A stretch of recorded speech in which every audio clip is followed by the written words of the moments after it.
what's best for you. And I can't really think of anything that's more antithetical to the Christian faith than that phrase right there, that you do you. But for whatever reason, just like flies pooping on your food, everybody knows that that's true without even questioning it, but that you should look out for yourself. And so we use that as an introduction to a story that's the exact opposite of doing yourself, of looking out for your own best interest. Because the book of Ruth and the story of Ruth is of a woman who is blessed in the end, but it's not through seeking blessings, but it's actually seeking to bless another. So if you have a Bible, let's turn to the book of Ruth, and we're going to start in chapter 1. This is super distracting to hear myself so loud.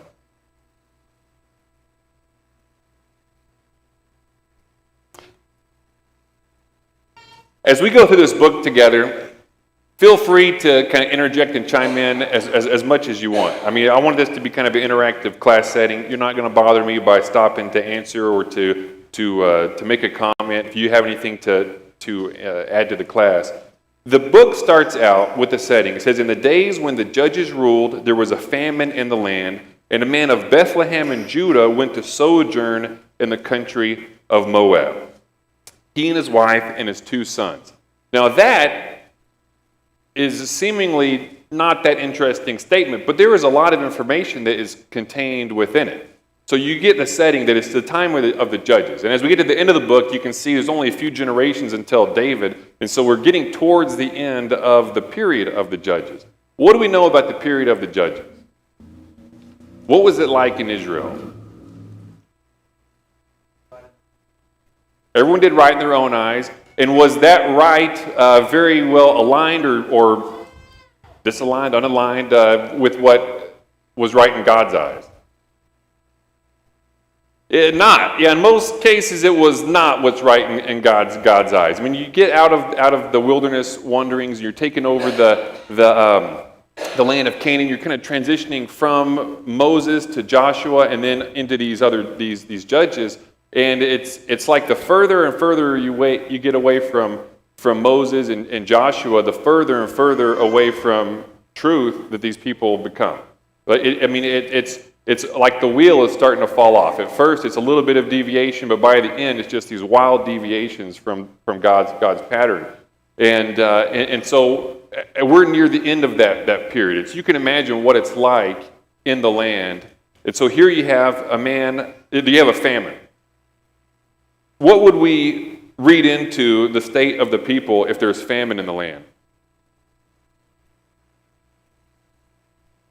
And more even specific to that, there's a physical crisis, but it's probably a result of a spiritual crisis. Because the blessings and the cursings of the covenant, to these people, a lot of that was physical, right? So if they're going through physical perils, that probably means there's a spiritual peril that's underlying that, right? That these people in general have deviated from God's plan. Otherwise, they would have been blessed. I mean, that was a big part of the idea of going into the promised land, that they were going to be blessed as a part of that. They were going to get to be in houses they didn't build, and wells they didn't dig, and these vineyards they didn't plant. It was going to be good for them. If they continued to follow God, things were going to be good. And so when we read this word, famine in the land, we back up and say, well, things spiritually are probably not good. And we know that's likely to be the case because this is the time when the judges ruled. And unless there was an active judge, I mean, these people were like actively trying to get away from God. And so this is a time when we have judges who are ruling the land,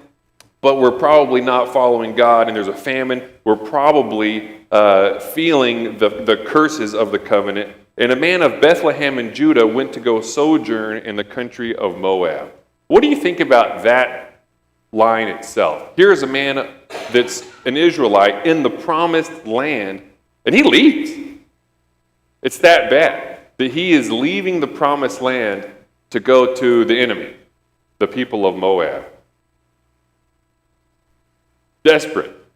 It's either, a lack of faith, which is possible, or an act of desperation where you say, look, this is crazy.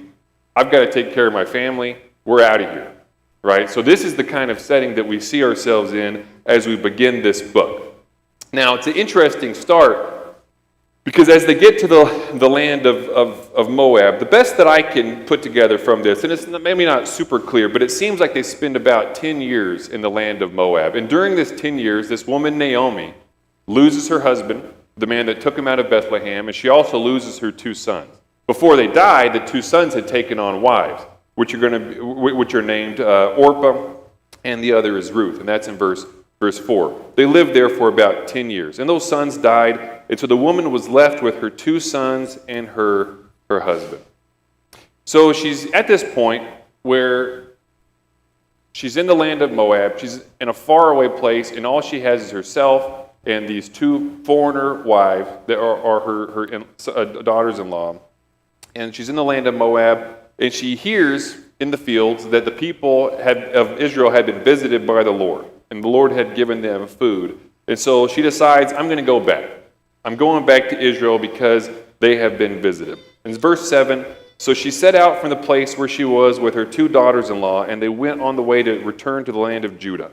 But Naomi said to her daughters-in-law, go, return each of you to her mother's house. May the Lord deal kindly with you as you have dealt with the dead and with me. The Lord grant that you may find rest, each of you in the house of her husband. Then she kissed them, and they lifted up their voices and wept. And so we'll pause there. What are your feelings on what's going on at this point in the story? Here she is saying, go back to your house and the house of your mother.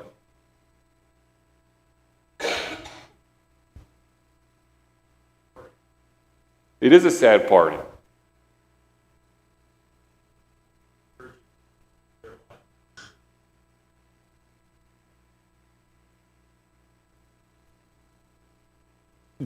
Definitely, she's asking them to go have a better life, at least in physical terms, right? As it continues here, and they said to her, no, we will return with you into your people. They at first push back on this. She says, go to your mother's house, and like, no, we're going to stay with you. But Naomi said, verse 11, turn back, my daughters. Why will you go with me? Have I yet sons in my womb that they may become your husbands? Turn back, my daughters. Go your way, for I am too old to have a husband. And if I should say I have hope, even if I should have a husband this night and should bear sons, would you therefore wait until they are grown? Would you therefore refrain from marrying? I mean, it's very pragmatic, right? Like, look, I mean, come on. You're going to wait around until these babies that I'm never going to have are old enough to be your husbands? Like, look, you need a husband, which, especially back in this time, would have been very important as far as taking care of the family and providing for a wife. She says to go back. But what are the spiritual implications of this? If they go back to Moab, what's their relationship with the one true and living God? It's pretty much non-existent. It's pretty much non-existent. What do you think about like Naomi trying to encourage them to go that direction, understanding that like that's the spiritual reality?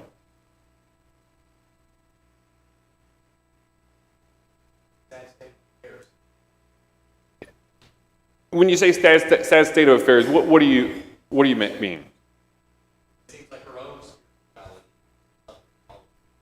She's in a dark place. Lost her husband, she's lost her sons. Later she's going to say, don't call me Naomi, I'm Mara, for my life is bitter. Really thinks towards 100%. And that's what I kind of want to draw out here. I mean, it seems like she is in a dark, dark place. She's lost everything. She's in a far, far away land, and she has hit the bottom. But she's hopefully going to go back and things will turn up. Otherwise, hopefully, otherwise she'd have no motivation to go back. But that seems to be her state of mind. Like she's in a pretty desperate spot.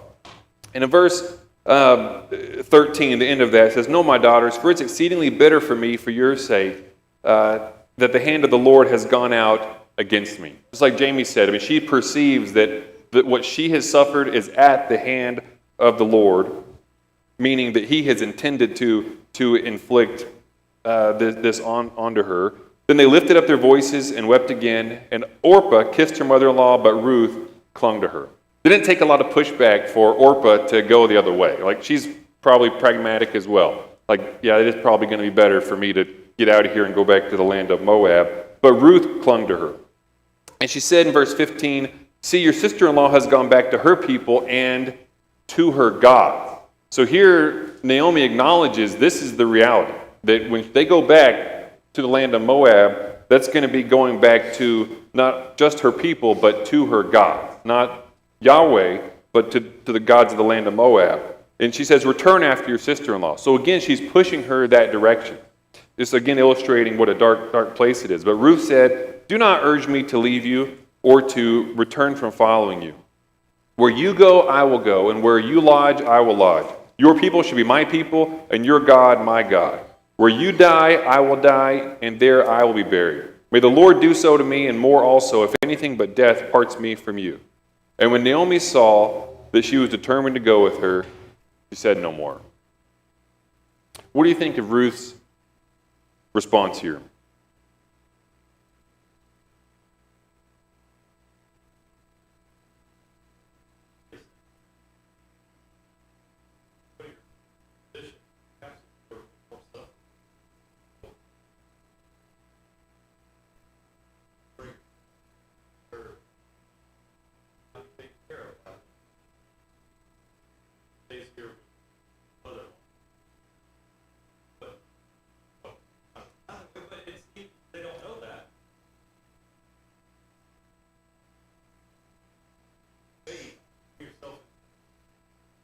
Yeah, 100%. Anybody else?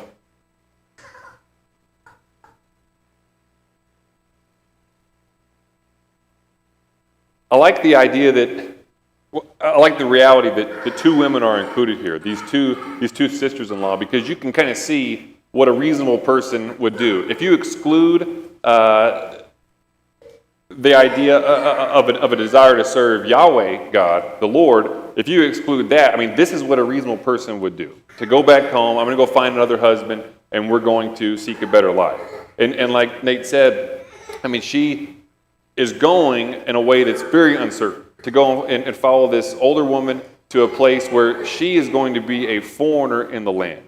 So unwelcome, a far away land that she is going to be a foreigner in, and she doesn't really have a prospect other than she's going to follow this widow mother-in-law. In verse 19, so the two of them went on until they came to Bethlehem. And when they came to Bethlehem, the whole town was stirred because of them.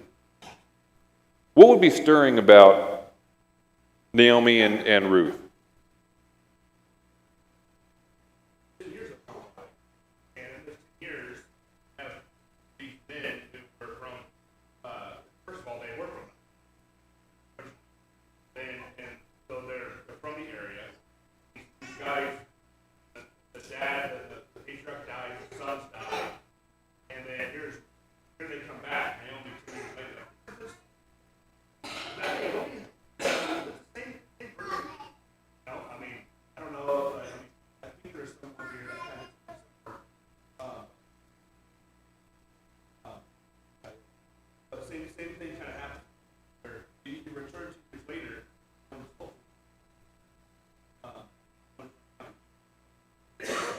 Yeah.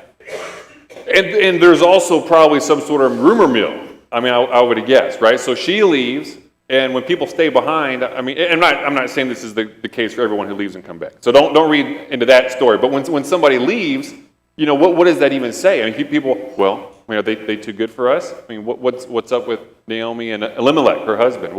You know, so there's probably some sort of stories here. Again, if you think back to kind of the setting and what it was, they were leaving the promised land. What does that even mean? And so now we get this time to really think, and we've had 10 years to wonder about that. And the town is stirred because of them. And again, the last part of 19, and the woman said, is this Naomi? And she said to them, do not call me Naomi, call me Mara, for the Almighty has dealt very bitterly with me. I went away full, and the Lord has brought me back empty. Why call me Naomi, when the Lord has testified against me and the Almighty has brought calamity upon me? Exactly like Jamie had mentioned earlier, she says, don't call me Naomi. What does the Naomi mean? Pleasant. Don't call me pleasant, call me bitter. I'm not pleasant, I'm bitter. I can see that for sure. You don't call me pleasant, call me bitter, for the Almighty has dealt bitterly with me. This attests to her state of mind. She said, I went away full, and the Lord has brought me back empty. Now, did she really go away full? Not really, right? I mean, she went away full in the sense that she had a husband and two sons, but her plate wasn't full. They were in a famine. And so full is kind of, that's one of these things, again, when we're in this dark, deep state of mind, everything seemed like it was better. It's like the Israelites, they leave Egypt and like, wasn't it so great back in Egypt? No, you were slaves in Egypt. Are you crazy? You thought that was great? You were making bricks as slaves, and you think that's an improvement to free bread out in the wilderness? Come on, guys. But that's the kind of state of mind that we get into, right? Whenever things have gone that direction. And so you start to look back on, oh, that was pretty great. Back when we were in a famine in Bethlehem and we were starving, that was fantastic. I was full. And now I'm coming back totally empty. But she's not empty. She wasn't full and she's not empty. What does she have now?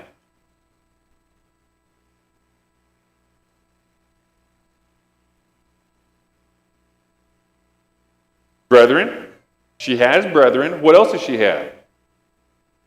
She has God. And she has Ruth. It's kind of a spit in the face to Ruth. Ruth has given up everything to be with Naomi, and here Naomi says, I don't have anything. You have me? What's that about? So that's just kind of a weird thing. In verse 22, so Naomi returned, and Ruth the Moabite, her daughter-in-law with her, who returned from the country of Moab, and they came to Bethlehem at the beginning of the barley harvest. And that's the end of chapter 1. Does anybody have any thoughts or comments up to this point?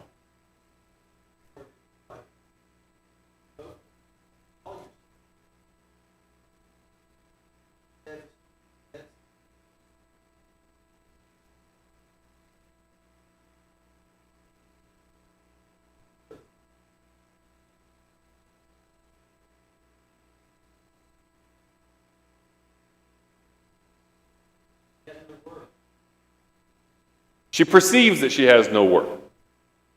That's her ideas, and I've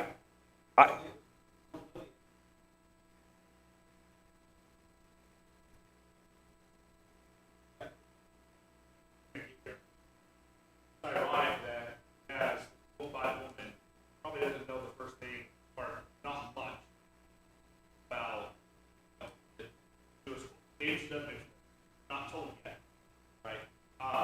But we do know she married into them. But yet she's the one acting more faithful and optimistic. And the Jew Israelite who knows raised a certain way and knows quickly able to. I was honored on a lot of years. First time. Very interesting contrast. Those and someone who at this point you don't necessarily know full detail. Yeah, what do you think about that? I was going to save it to the end, but we don't have a ton of time. When you think about, I can totally relate to Naomi, right? I think anybody who's ever dealt with, being down, depression, whatever kind of word you want to put on it. There's a lot of things that you can get into a state of mind where you really are kind of taking on this Mara mindset, where things are bitter, nothing's going good for me. I used to have everything that was great. God's cursed me, and you're like, well, this person should have a more positive outlook. They have faith in God. They were raised with a godly family. They know God. They're a part of a church. You have a lot of things that are going good for you, but man, I totally feel like it's not that way. And then you have somebody who doesn't have those same advantages, but yet they still reflect godliness to a higher level than really the person you think should.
lot of faith, even though it's pretty down and depressed.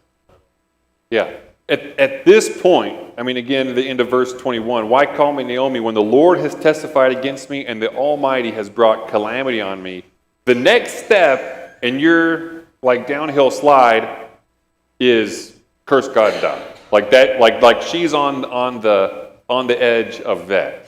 It's you can kind of see where she's gotten to. Like that's the next step. And if you back up to where she is, I mean, she's ultimately dealing with the problem of suffering and evil. Is she not? She's dealing with the problem of suffering and evil. And if you look at what's going on in society today, that's one of the big kind of defeaters, one of the big reasons that people refuse to believe in God, because they can't reconcile the problem of evil and suffering and the reality that exists in the world. They can't say, they can't wrap their head around how that could exist in a world that was created by a loving God or a good God. And so they can't reconcile these things. And that's one of the things that happens when we get into this kind of a mindset. We start to, everything's distorted. And the next step is curse God and die. In these situations, our faith is very vulnerable in that. Dan, did you have your hand up?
For sure. Anybody else? And I don't want to fail to draw it out because, again, our time is not super long. But what's going to ultimately be her answer? What brings her back her hope?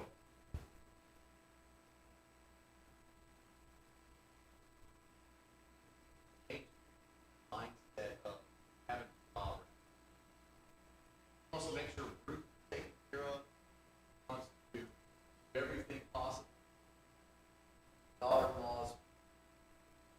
Once she gets into that mindset of helping someone else, I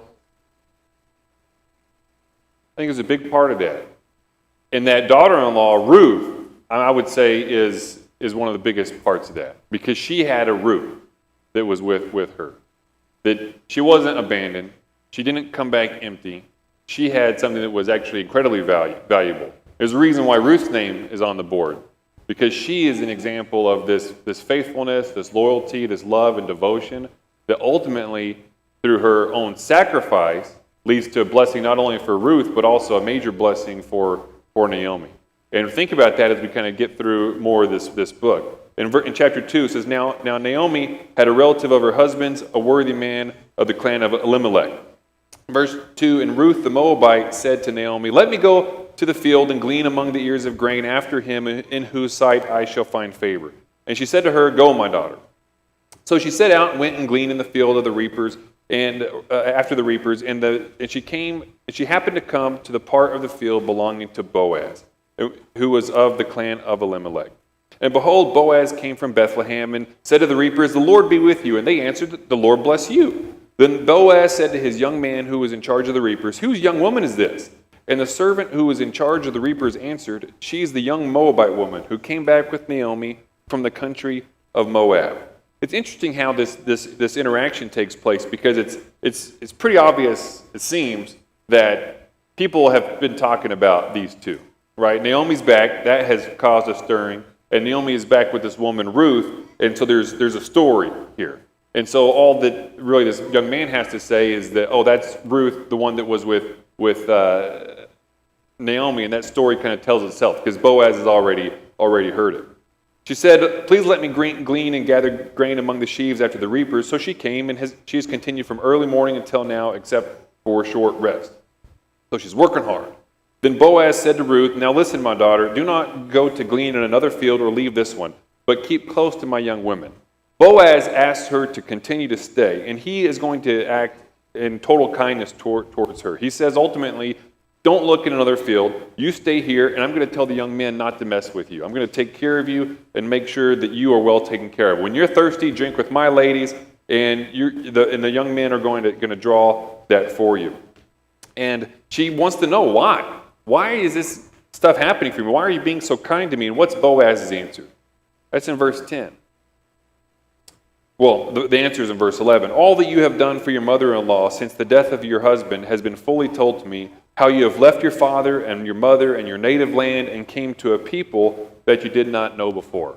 That has gone on before her. The fact of her loyalty and dedication to Naomi has preceded her to Boaz. Her reputation has gone out, and so he knows about her, and as a result, he is being kind to this Ruth. "The Lord repay you," this is verse 12, "for what you have done, and a full reward be given to you by the Lord, the God of Israel, under whose wings you have come to take refuge." Then she said, "I have found favor in your eyes, my Lord, for you have comforted me and spoken kindly to your servant, though I am not one of your servants." And at mealtime Boaz said to her, "Come here and eat some bread and dip your morsel in wine."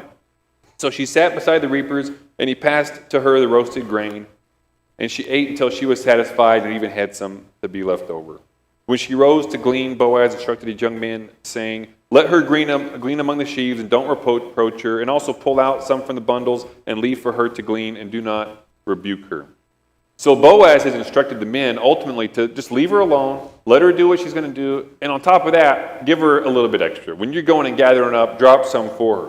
She ultimately does that, and when she gets home that evening, not only does she have the extra food that she had eaten from that day, the leftovers, but she has all this that she has gleaned together, and what's Naomi's reaction? She sees that, and it's obvious that somebody has taken notice of her, and so she wants to know, who is this that's noticed you, because this is not what we expected you to come home with. You came home with tons of food and a lot of barley that you gathered. Where did you glean today? Where have you worked? Blessed is the man who took notice of you. Verse 19, "The man's name whom I worked today is Boaz." And Naomi said to her daughter-in-law, "May he be blessed by the Lord, whose kindness has not forsaken the living or the dead." Naomi also said to her, "The man is a close relative of ours, one of our redeemers." And this seems to be one of the big turning points, like Jamie had mentioned, that now her eyes are kind of lighting up. She was in a down spot, but she realizes, or she's starting to realize that things are maybe not as bleak as what they see. "It is good, my daughter, that you go out with his young women, lest in another field you be assaulted." So she kept close to the young women of Boaz, gleaning until the end of the barley and wheat harvest, and she lived with her mother-in-law.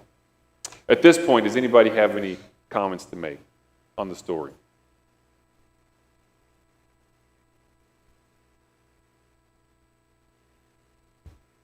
What has Ruth done to this point to contribute?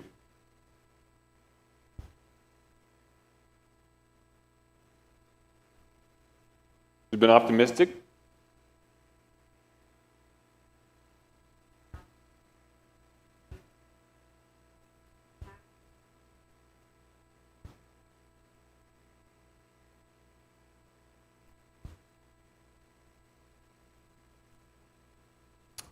Exactly. I think there's a lot of people that could benefit from a Ruth today. I mean, the reality is that anxiety and depression pervades our society. A lot of people suffer with these things, and you say, well, there's a chemical part of that. there's a psychological imbalance and those kind of things. And I'm not disputing that in terms of like medical things, but I'm telling you there are people like Ruth who have gotten into down, or like Naomi who have gotten into these down situations, and it turned around because she had somebody like a Ruth, somebody that was going to stick with her, that didn't abandon her, that was positive, that helped her. Ruth basically just puts her nose down and keeps moving forward. She goes to the field, she works, she barely takes a break.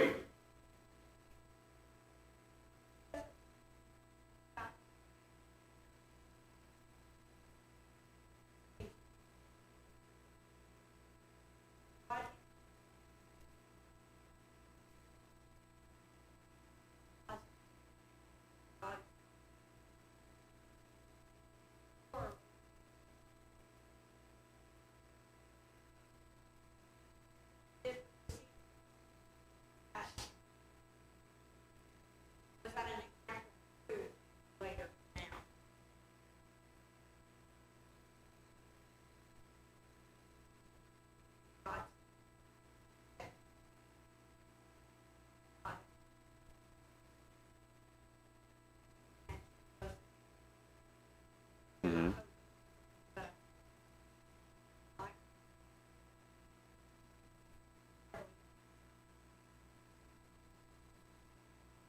Sure.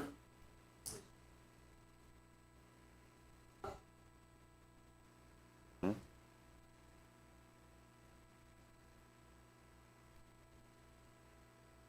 Yeah, she essentially did it. I mean, she joined that family. She left her family, and in marriage, she joined this family. And she shows a dedication that is far beyond most of the dedications via marriage that we have in our society today, right? I mean, she had a true dedication of this new family. And when this woman loses it all, she steps in, and she's not going to let her lose it all. That she was dedicated, where you go, I will go. Where you stay, I will stay. Where you die, I will die, and there I will be buried.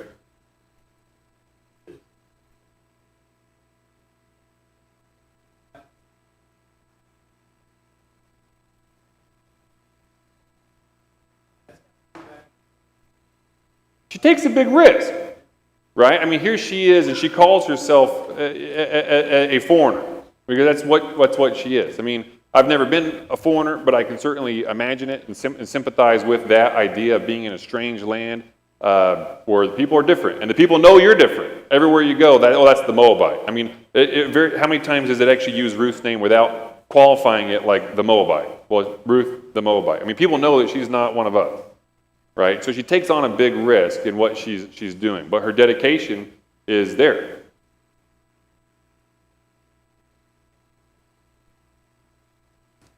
What else?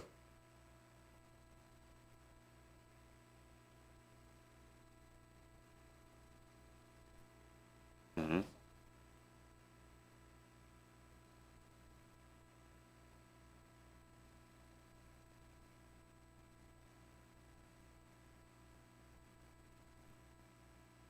Yeah, super vulnerable. Super vulnerable. I mean, it seems like, I mean, Naomi attests to kind of her own position. Let's assume that she's at least at least menopausal, and she's getting to the area where, children are not really an option, kind of a thing. And so physically, she's probably gone down a little bit, and her ability to go out and take care of herself is most likely not great. I mean, it seems like when they're together, Ruth goes out because Ruth is able-bodied, and Naomi, for whatever reason, is staying home. Is it because she's too depressed to work? I don't know. But it seems like the most logical thing is that it's this difference between age and physical ability, that Ruth is able to go and do it, and Naomi not as much, right? So we don't want to run out of time before we kind of get to the end of it, and I'll paraphrase a lot of this, but at some point in chapter 3, Naomi says in verse 1, "My daughter, should I not seek rest for you, that it may be well with you?" She gets this idea that really the best thing for Ruth is that she goes after a redeemer, specifically Boaz, that for it to be good with her, she needs to help Ruth get a husband. And so she gets this idea about going to the threshing floor and basically doing this weird custom that I don't want to even try to explain about uncovering some feet and doing it at night and all this weird stuff. But the bottom line of that is that she expresses an availability and an interest to Boaz. And he picks up on that because he appreciates that. In verse 9, he says, "May you be blessed by the Lord, my daughter. You have made this last kindness greater than the first, and that you have not gone after young men, whether rich or poor." And so he sees that she's going after him in a sense. And so he understands this foot ritual.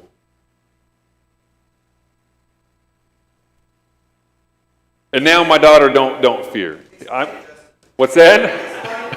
I don't know this foot ritual, man. I mean, this is some weird stuff going on. But and even there at the end, well, we'll get there. But I mean, this is a strange thing. But he says, "Look, I'm going to take care of this." He reads into the fact that she's looking for a husband. Spread your wings over me, kind of a thing. And he's willing to do it. But there's a catch. There is somebody who actually legally has a right to her, to redeem her in the land. And so he legally can't actually make that move. He can't actually commit to that right now. But he's willing to go forward, and if that person will do it, that's just what it is. And if not, then he's willing to take care of her and redeem her himself. And so he says, "Stay at my feet," and she stays there in the night. But before morning, he has her get up, and she leaves. It seems like the idea is that, first of all, probably for her protection, that she stays all night, so she's not out in the middle of nowhere getting robbed by bandits or that kind of thing. But for impropriety's sake, she's going to leave before really people know what has happened, because obviously people can read into that kind of a thing. And so he decides that he's going to do it, and she goes home and she tells Naomi that he's going to do it. And in verse 18, Naomi replies, "Wait, my daughter, until you learn how the matter turns out, for the man will not rest, but will settle the matter today." And in chapter 4, we see Boaz goes to the place in the city where the elders are, and he takes 10 men, elders of the city, and he comes and says, "Sit down here." And the man who has the legal right passes by, and basically he makes this proposition. He says, "Look, if you're going to redeem Naomi's land, she has this land, if you're going to redeem it, this is yours, you have the legal right, then do it, otherwise I'm going to do it." And this man says, "I'm going to do it." That he will redeem the land. But there's a catch. So Boaz presents this. "Well, you can redeem the land, but just know on that day, you're going to get the land, and you're also going to get Ruth, the Moabite woman," right? And at that point, the guy's like, "I'm not going to take the land, because that's going to potentially jeopardize my inheritance." And again, I don't know what all that means and what way that would really jeopardize his inheritance. There's some theories on that. But he says, "Take my right of redemption for yourself, for I cannot redeem it." So right there, he has all the witnesses gathered around. He whips off his sandal, another weird foot ritual, that he says, "All right, y'all are the witnesses, I'm buying this right now. I'm buying this land, I'm buying that woman," and he makes it happen. Which is exactly how it happened when I proposed to Lydia's father. I asked, and he said yes, and I got 10 people, and I got my shoe off, and it was a done deal. And he was freaked out by it. But that's essentially the story. As the book closes, Boaz and Ruth are married. They go in and they have a son that ultimately is the grandfather of David, who is in the lineage of the Messiah.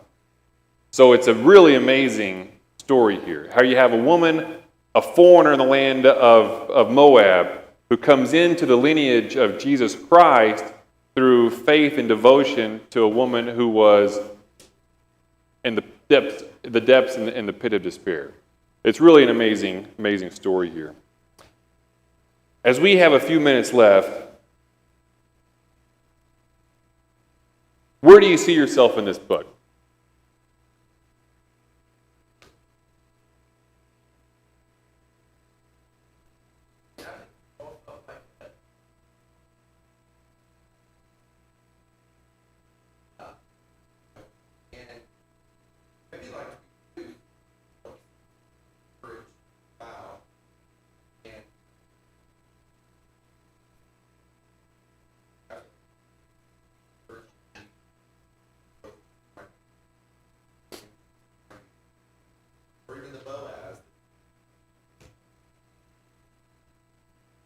Yeah, and I think that a single person will go through stages at which, like, any of these things kind of fit. Like, at this point in my life, I'm a Naomi. It's not a confession, I'm just a saying. That maybe I'm a Naomi at this point in my life. And maybe a little bit later, I'm able to contribute to others like Ruth did. I mean, can be an encourager. Maybe I get to a point in my life where I'm I'm a Boaz. Also, Ruth may not have thought, I'm going to be this super encourager. I just thought it was right. She just did like, we don't really think women really are helping them we are. We may just, and that may be what Ruth thought. She may not have thought I'm Yeah, I think that's an excellent point because these actions, these decisions are really kind of small decisions in some sense. You think I'm just going to do kind of what I think is the right thing, keep moving forward. But what has God used it to do? I mean, God has used the kindness of Ruth to create the lineage of David and bring about the Messiah. And so, I mean, like if you look at like the butterfly effect, the ripple effect that's downstream from Ruth's action, I mean, it's tremendous what happens there. I mean, you think as a grandmother to David, she would have had an influence on him. And here's the man after God's own heart.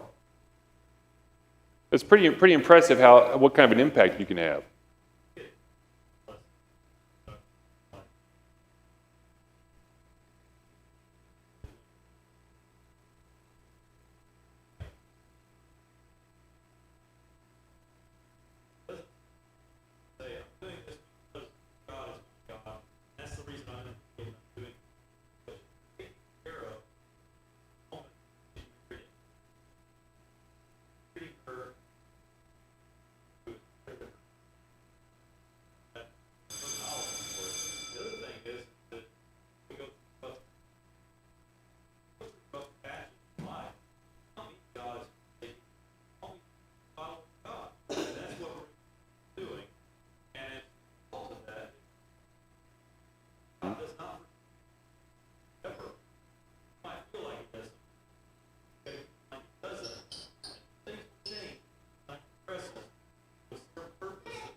Yes. And they're coming down the hall. But the last question I wanted to leave with you was, how does this story point to Jesus? Where do we see Jesus in this story?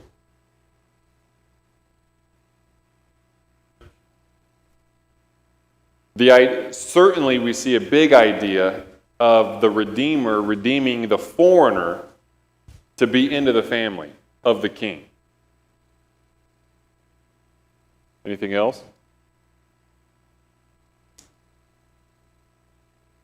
I guess we got to go, but you think about that. All right, thank you all very much for your participation.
so I have got some questions for all these good-looking kiddos.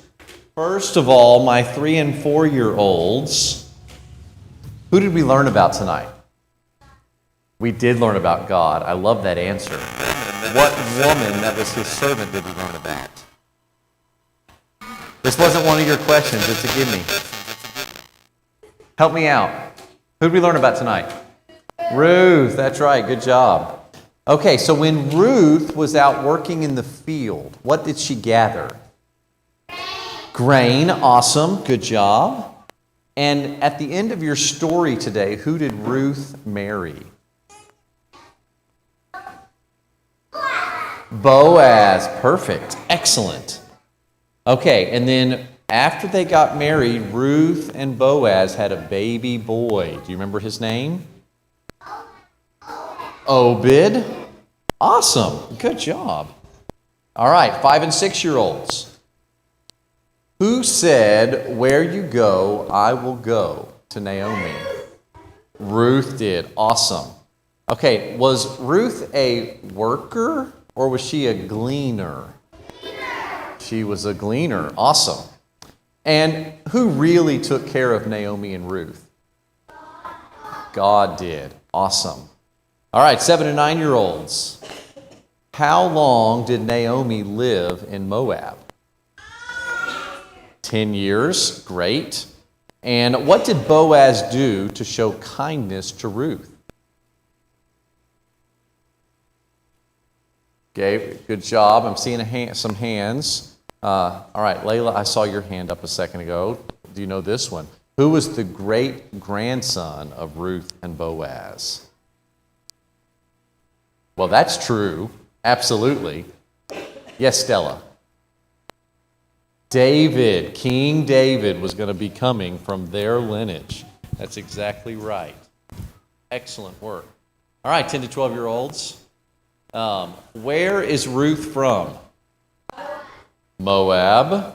And who is the Christ-like figure in this story? Boaz. Awesome. Oh, this is a long one, so probably just one of you. What is a kinsman redeemer? Yes, Clara.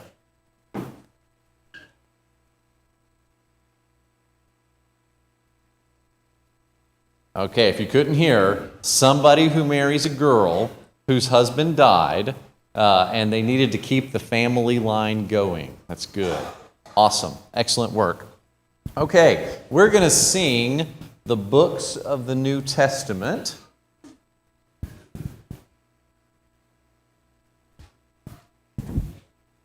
Matthew, Mark, Luke, and John, Acts and the letter to the Romans, 1st and 2nd Corinthians, Galatians and Ephesians, Philippians, Colossians, 1st and 2nd Thessalonians, 1st and 2nd Timothy, Titus and Philemon, Hebrews, James, 1st and 2nd Peter, 1st and 2nd and 3rd John, Jude and Revelation.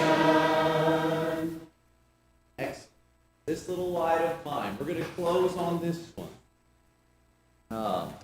Lots of versions of this song. I apologize if mine's different than yours.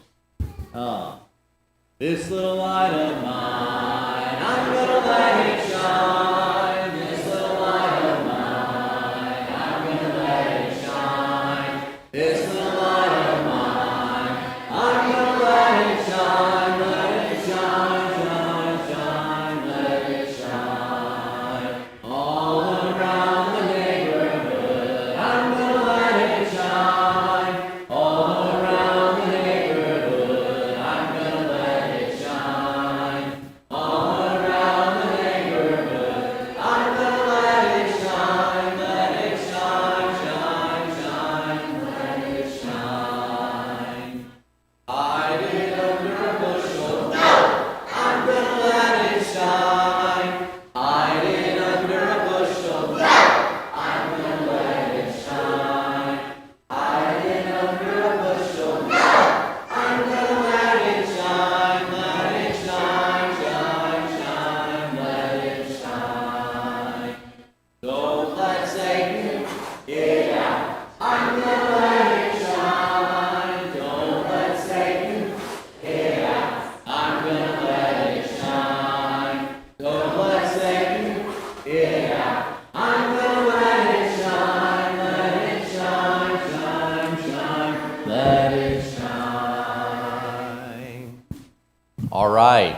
tomorrow evening, is it Abigail? Tomorrow evening, we're learning about Abigail. So King David that we talked about, that's going to be a great grandson to Ruth, is going to marry a woman named Abigail. And we're going to learn her story tomorrow night. Let's bow together in prayer. And, we didn't talk about dismissal. We want the littles to stay here and maybe have parents come up?